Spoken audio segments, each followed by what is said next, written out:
Scott Finn, men's hard reset. White-knuckling the steering wheel because somebody cuts you off. Want to rip their car door off. Kid asks you something simple and you're snapping. You hang up the phone, your ex, you want to just absolutely explode. Well, here's what nobody around you understands. You're not an angry person. 6 months ago, you're calm, patient, steady. What happened? Divorce didn't make you angry. It just removed all your masks you were wearing, and underneath isn't rage, it's just something you've never been taught to feel. And until you see what's really driving that fire, it can burn down everything you're trying to rebuild. This is a 5-part series, and it is one of the most important. Section 1, the Bodyguard. Here's what nobody tells you about anger after divorce. Rage is the bodyguard that your grief is going to hire. Think about it. When did this show up? Not during your marriage. You swallowed everything then. Not during your paperwork because you were absolutely numb. The anger showed up after, when your fog started to lift. Your identities collapsed. Your friends have disappeared. Your body starts breaking down. Your nervous system looks at what's coming. Real, raw, unfiltered grief. And said, no, we're not dealing with this. Send in the bodyguard. Because anger feels powerful. Grief feels weak. And you've been trained since you were 7 years old that weak is the one thing a man cannot be. So your brain's going to make a trade. It's going to swap sadness for fury, vulnerability for volume. And now you walk around like a grenade with a pin half pulled. You don't even know why. But here's the problem. The bodyguard does not know when it's time to leave. The 3 faces of rage. Not all anger is the same. And until you can see which version you are carrying, it's hard to put it down. Okay, face 1 is the torch. This is destruction. You're burning everything.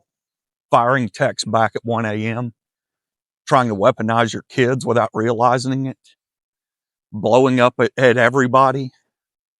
You cut off the one friend who actually stays around you. The torch feels like you're righteous, feels justified. She destroyed my life. So I'm allowed to be angry. And yeah, maybe you are.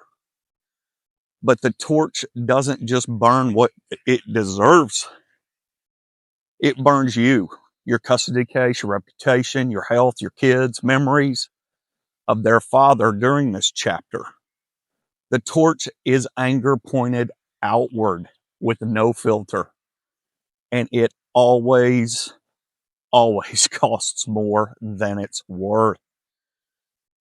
Here's where most men get stuck. They think once they stop being the torch, the anger goes away. It doesn't. It changes shape. To face number 2, the shield. This is the quiet version. The one nobody gets to see. You're not exploding anymore. Not outwardly raging, but you're not feeling anything either. The shield is anger turned into armor. You go cold, numb, show up to your kid's soccer game, feel nothing. Go on a date, nothing. See someone, ask how you doing. I'm good. I'm good. You're not good. The shield uses anger to block grief. It's the bodyguard standing in the doorway saying nothing's getting in, but nothing's getting out. And men can live in this for years, decades. I've talked to friends 15 years post-divorce and still hiding behind that shield. They think they've healed. They didn't. They just stopped feeling. They cut it off. You'll know you're behind the shield when people say, you seem fine. But inside, you know you're not.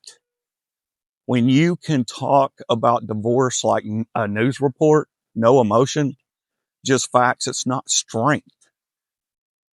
That's someone that's in a coma who can still walk around. Now, there's a third face, and this is the one that actually saves your life. Face number 3, the fuel. Same fire, completely different direction. The fuel is anger that's been understood, processed, aimed. Not at her, not at the system, not at yourself. Aimed at the work. The fuel is what gets you to the gym at 5 a.m. rather than staying in bed, sitting in your spiral. It's what makes you open that financial spreadsheet you've been avoiding. It's what drives you to show up. Even when custody schedule, it feels like punishment. The fuel doesn't pretend the anger isn't there. It does not suppress it. It doesn't perform calm. It takes the heat and builds something with it. But, and this is crucial, you cannot get to the fuel without going through the door that the shield is blocking. The door behind the shield, there's a plot twist here. Most men never see it coming. The rage that you think is aimed at her is actually aimed at you. You're not just angry at what she did. You're angry at the version of yourself who let that happen, who stayed too long, who ignored the signs, who lost himself in a marriage and didn't even notice it until it was over. This is exactly what happened to me. That's the grief underneath the anger, not the grief of the marriage, the grief of the man you were before you disappeared into it, the grief for the years that you won't get back, grief for the father you could have been if you weren't so busy surviving. At the moment you stopped being angry at her and started being honest about that, that's when everything shifts. That's not weakness. It's the most dangerous thing a man can do. Look at himself without a shield. I see you, and we're not going to do this anymore. This is exactly where a hard reset will start. Let me show you what that's going to look like. Section 4, the controlled burn. You don't kill the fire. You learn to control the burn. Name the face. Right now, which one are you wearing? The torch? The shield? Or are you starting to find fuel? Just naming it takes away half of its power. Step 2, find the grief underneath. Every time you feel that rage spiking, ask one question. What am I actually afraid of right now? Underneath every angry moment is a fear that you have not said out loud. Step 3, move that energy. Anger is physical, lives in your chest and your jaw, in the back of your neck. It needs a physical exit. Lift, sprint, hit a bag.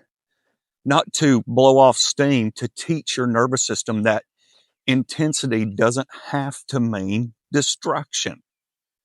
Step 4, protect your rebuild. Before you send that text, before you say anything, before you blow up in a meeting, ask yourself, is this the torch or the fuel? If it's the torch, set that phone down, walk away. You will thank yourself in the morning. The anger isn't the enemy. Your anger is unexamined. That is the enemy. So look, if you've been carrying this fire, hey, drop a comment. Tell me which face hit you the hardest, the torch, the shield, or the fuel. I read every single one. And if this is your first time here, this is part of a 5-part series on stages of divorce that nobody warned you about. after you go through this. Like I said, I've been through it. It's one of the most difficult things I've ever had to do.